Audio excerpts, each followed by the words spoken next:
A long time ago, in a small village called Ogudu, a baby girl was born. But she was not like the other babies. She was born with fire in her eyes. Her eyes glowed bright red, and when she looked at something for too long, it would start to burn. The people were afraid. When the baby touched a cloth, it caught fire. When she held a stick, it burned to ashes. Even her mother's mat caught fire just from her crawling on it. The villagers gathered and said, "This child is cursed. She will bring trouble to us all." But her mother loved her deeply. She named her Ifunanya, which means love. "She is not cursed," her mother said. "She is special." The elders of the village didn't agree. "She cannot stay here," they said. "She will burn down the whole village one day." So, they built a small mud house for Ifunanya and her mother far away, near the forest. They told everyone not to go near them. Years passed. Ifunanya grew into a kind young woman. She could not hug anyone. She could not wear normal clothes. Even water boiled when she touched it. She was lonely. "Why am I like this, Mama?" she would ask. Her mother would smile sadly and say, "My dear, I do not know. But I believe the gods have a plan for you." One day, a very old hunter named Baba Okon came to the forest. He had gray hair and walked with a stick. He had traveled to many places and seen many strange things. When he saw Ifunanya's eyes, he did not run away like others. He bowed his head and said, "Oh, it is you.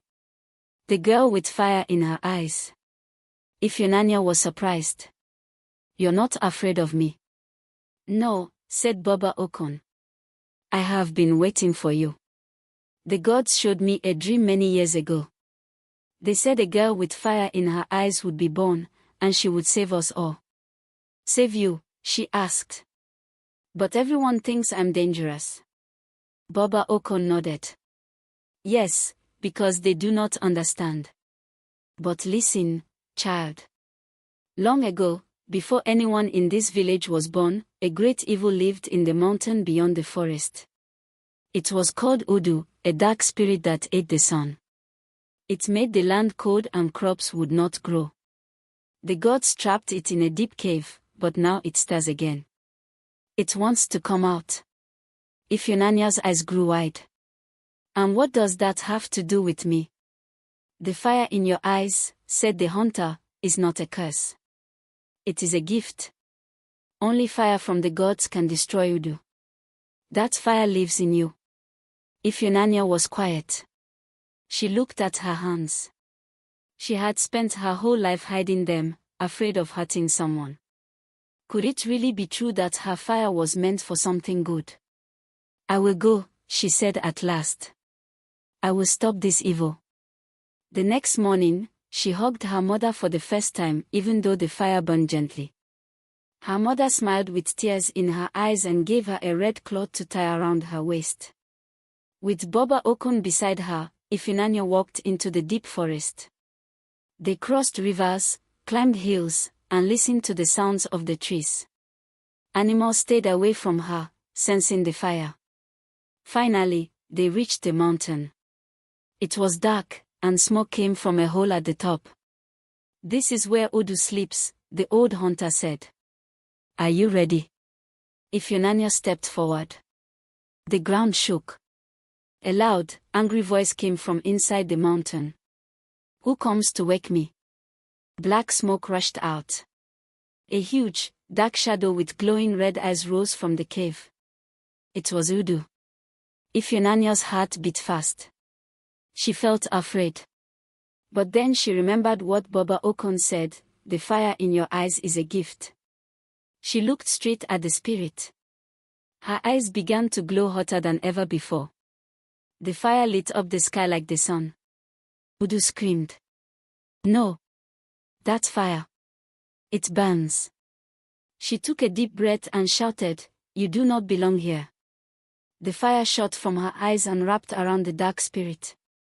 Udu roared and twisted, but the fire was too strong. It burned brighter and brighter until the evil spirit turned to smoke and disappeared. The mountains stopped shaking. The sky cleared.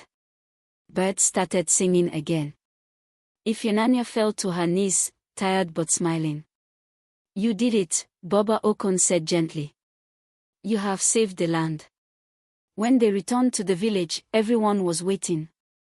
Word had spread about what happened. At first, the villagers looked scared. But Baba Okon stood tall and said, "This is not a cursed girl. She is a hero. Without her, the land would have died." The elders bowed their heads in shame. "We were wrong," they said. "Please forgive us, Ifunanya." She nodded. "I forgive you." From that day on, Ifunanya was no longer feared. The villagers built her a new home in the center of the village. Children ran to hear her stories. Farmers asked her to help light their fires. Even the sick came to sit near her, for her warmth brought healing. She used her fire to help, not hurt. And so, the girl who once burned everything she touched became the lady who saved her people with the fire in her eyes. What people fear may be what they need most. Sometimes, what looks like a curse is really a gift.